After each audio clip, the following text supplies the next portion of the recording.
Hi everyone, it's me, Miss DeBoer.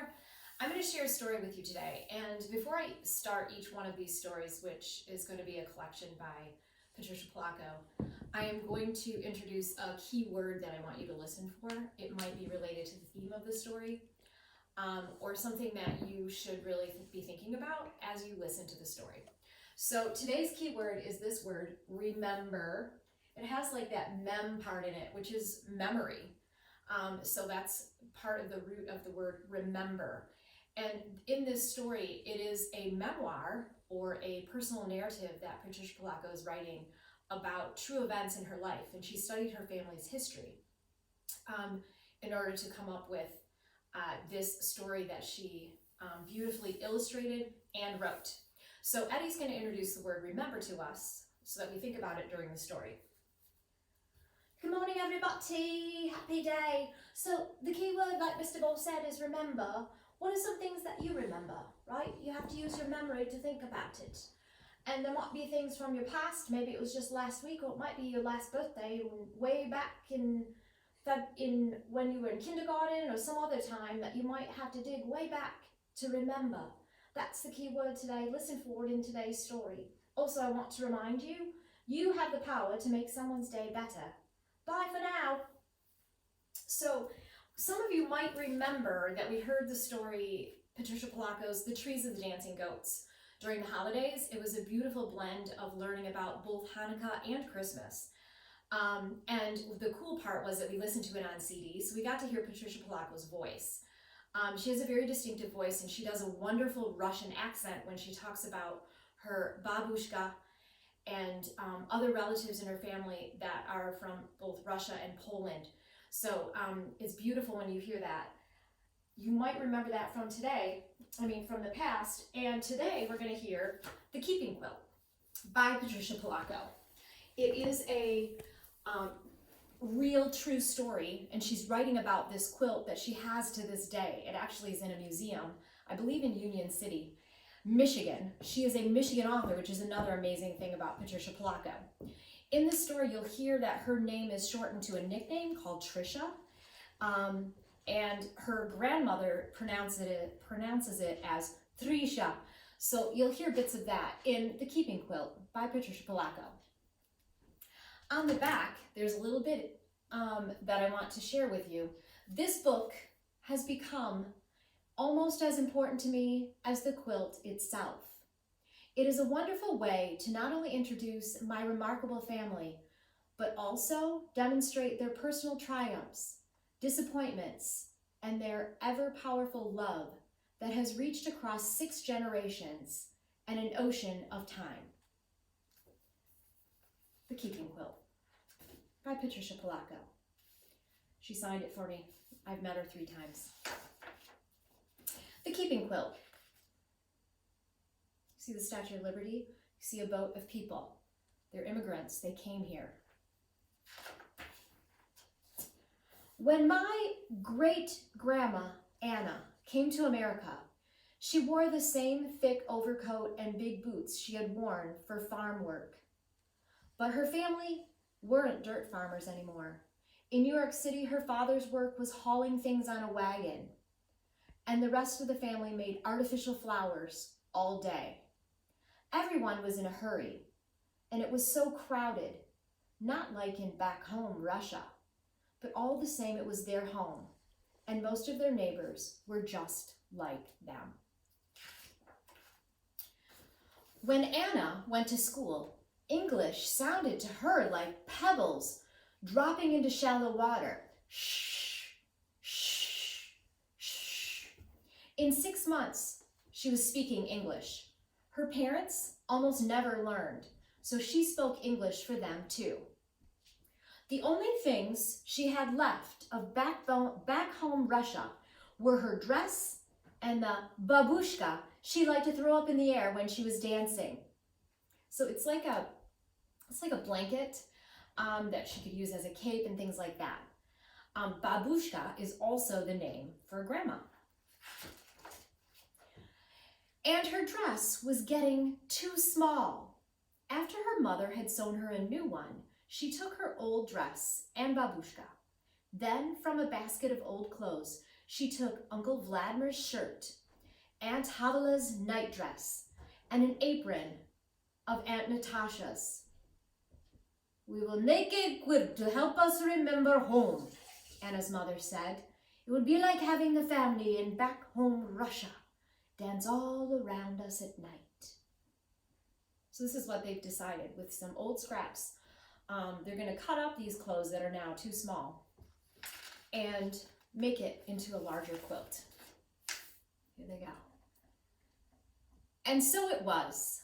Anna's mother invited all the neighborhood ladies. They cut out animals and flowers from the scraps of clothing. Anna kept the needles threaded and handed them to the ladies as they needed them. The border of the quilt was made of Anna's babushka. See that red border? I love how Patricia did the illustrations with color only in the most prominent parts of the story that she really wants you to notice, and did the rest more in an ink sketch of sorts. Really nice. On Friday nights, Anna's mother would say the prayers that started the Sabbath. The family ate challah and chicken soup. The quilt was the tablecloth. Challah is a kind of bread. Delicious, by the way. And you see how Anna is and her parents. Now Anna's getting older. She's growing up. Anna grew up and fell in love with great-grandpa Sasha. To show he wanted her to be her husband, he gave Anna a gold coin, a dried flower, and a piece of rock salt, all tied up into a linen handkerchief. The gold was for wealth, the flower for love, and the salt so their lives would have flavor. She accepted the hanky. They were engaged. So keep note of those 3 special items because they become a family tradition handed down each year, wishing those same good fortune of wealth, love, and flavor. Under the wedding huppah, Anna and Sasha promised each other love and understanding. After the wedding, the men and women celebrated separately. So there are certain rules during this time, and you'll notice that they had to adhere to, the ladies couldn't be with the gentlemen. When my grandma Carla was born, Anna wrapped her daughter in the quilt to welcome her warmly into the world. So now Anna had a baby. This is Patricia's grandma, babushka. She wrapped her in the quilt and welcomed her warmly into the world. Carla was given a gift of gold, flour, salt, and bread. Gold so she would never know poverty. A flour so she would always know love. Salt so her life would always have flavor. And bread so that she would never know hunger. Carla learned to keep the Sabbath and to cook and clean and do washing. "Married you'll be someday," Anna told Carla. And again, the quilt became a wedding huppah, this time for Carla's wedding to Grandpa George. Men and women celebrated together, but they still did not dance together. In Carla's wedding bouquet was a gold coin, bread, and salt. Carla and George moved to a farm in Michigan. Yep. And great-grandma Anna came to live with them. The quilt once again wrapped a new little girl, Mary Ellen. Psst, that's Patricia's mom. Mary Ellen called Anna Lady Grandma. She's still alive, but she had grown very old and was sick a lot of the time. The quilt kept her legs warm. On Anna's 98th birthday, the cake was kulig, a rich cake with raisins and candied fruit in it. When great-grandma Anna died, prayers were said to lift her soul to heaven. My mother, Mary Ellen, was now grown up.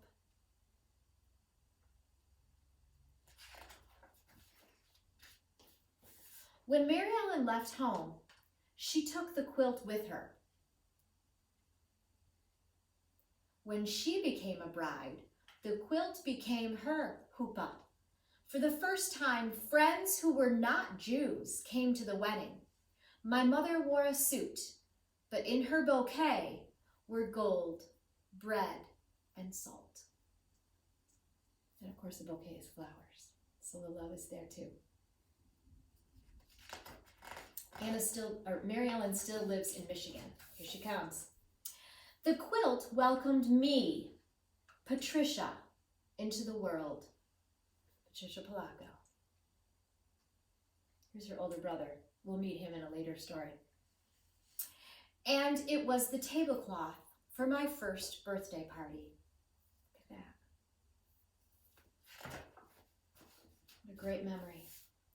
At night, I would trace my fingers around the edges of each animal on the quilt before I went to sleep.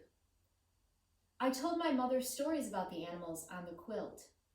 She told me whose sleeve had made the horse, and whose apron had made the chicken, and whose dress had made the flowers, and whose babushka went around the edge of the quilt.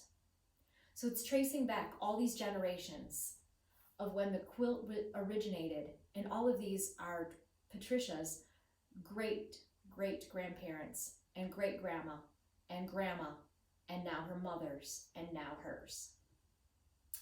The quilt was a pretend cape when I was in the bull ring, or sometimes a tent in the steaming Amazon jungle. She's using her imagination. At my wedding, to Enzo Mario, men and women danced together.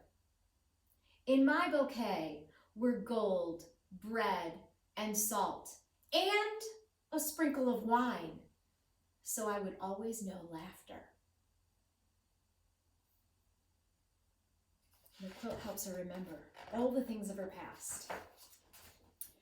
20 years ago, I held Tracy Denise in the quilt for the first time. Someday, she too will leave home, and she will take the quilt with her. Passed on from generation to generation, so they all can remember. So with this story, I'm also going to give you a writing invitation. I want you to think about things that you remember. What do you remember? Are there certain family traditions or birthdays or weddings or grandparents that you remember? Something to think about, and then write about it. The great thing about Trisha's book, as she said, this book is more valuable to her than the quilt because she has written down all the things so lest she forget. The other thing I want you to know is that quilt, now 150 years old, is in a museum. And if you want to see it, you can watch a YouTube video. It's called Patricia Polacco Shows the Keeping Quilt. You can hear her voice, see the quilt, and she'll tell you a little bit about how she cherishes it. Thanks for reading.